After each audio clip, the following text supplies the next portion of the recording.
এই দুনিয়ার মানুষ, আমার পক্ষে থেকে একটা কথাও যদি জানো, এটা তোমরা দুনিয়ার এক প্রান্ত থেকে অপর প্রান্ত পর্যন্ত পৌঁছাই দিবা। এটা একটুটা কার কাছে রেখে গেছেন? আল্লাহ রাসূল আমাদের কাছে রেখে গেছেন। আল্লাহ তাআলা কোরআন শরীফে একটা আয়াতের মধ্যে কুনতুম খায়রা উম্মাতিন আল্লাহ বলতেছে, হে উম্মতি মুহাম্মাদি, কারে কইছে? দিনের সব মানুষের বিচারে উম্মতি মুহাম্মাদি, তোমরাই শ্রেষ্ঠ উম্মত। তোমাদেরকে পাঠানোই হয়েছে একমাত্র কিসের জন্য? মানুষের জন্য, আমার দিনকে প্রচারের জন্য, আমার হুকুমকে দুনিয়াতে বলন্দ করার জন্য তোমাদেরকে পাঠানোই হয়েছে। নবীদেরকেও পাঠাইছে দুনিয়াতে দিন দিয়া, আমাদেরকেও পাঠাইছে। রাসূল সাল্লাল্লাহু আলাইহি সাল্লামের যে দায়িত্ব, যে রিসালাতের দায়িত্ব আমাদের কাছে রেখে গেছে, সেই আমানতের দায়িত্ব আমাদের কাছে রেখে গেছে। এই দায়িত্ব কি? আল্লাহ তাআলা দিনকে দুনিয়ার জমিনে বলন্দ করা, আল্লাহ তাআলা দিনকে দুনিয়ার জমিনে প্রতিষ্ঠিত করা। দিন তো আস্তে আস্তে মৃত্যুর সুযোগ মিলে যেতেছে কেন? দিন, আমরা মুসলমানের যেসব কর্তব্য এখানে আমাদের কাছে আছে নাকি? আস্তে আস্তে চলে যেতেছে না? এই কর্তব্যগুলি ধরে রাখার জন্য আমাদের জিম্মাদারি দেখি।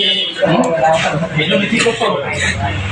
ঘরে ঘরে প্রতি ঘরে ঘরে মহল্লা মহল্লা, প্রতি ইমান মহল্লা, গ্রামে গঞ্জে সব জায়গায় আল্লাহ তাআলার হুকুমকে প্রতিষ্ঠিত করার জন্য চাপাই আল্লাহ তাআলার হুকুমকে, আল্লাহ তাআলার দিনকে চিন্তা করার জন্য প্রতি মহল্লা মহল্লা দুর্গ তৈরি করা। আল্লাহ তাআলা দিনকে চিন্তা করার জন্য, দিনকে প্রতিষ্ঠা করার জন্য প্রত্যেক মুসলমানের তার যে ফরজ, যে আইন, যে ফরজ কর্তব্য তা পুরা করা, এগুলি আমাদের।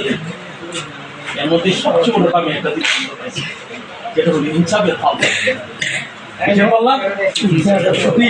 ইনসাফের পাল্লা, ইনসাফ কথাটা কিন্তু এখান থেকে আসছে। এটা অনেক উচ্চা কথা, অনেক দামি কথা ইনসাফ। আর দাড়ি পাল্লা দেখো জিনিস, এটা কিন্তু অনেক শক্ত জিনিস। মিজানের পাল্লা যেটা, যেখানে হাসের মাঠে মিজানের পাল্লা কায়েম করা হয়, ওইরকম একটা পাল্লা দিয়ে আমাদের যে একটা মার্কা দিয়ে আমাদেরকে যে জামাত ইসলাম প্রতিষ্ঠিত হয়েছে, ওই এই ইনসাফের পাল্লা যেন আমরা কায়েম করতে পারি। এই ইনসাফের পাল্লায় আমরা জিতাইব, এর পিছনে আমরা জমে থাকবো ইনশাআল্লাহ। ঠিক আছে, ইনসাফ কায়েম হবে, দিন কায়েম হবে, দুনিয়া কায়েম হবে, আল্লাহ দুনিয়ার দিন জিন্দা হবে, কোরআন জিন্দা হবে, কোরআন প্রতিষ্ঠিত হবে।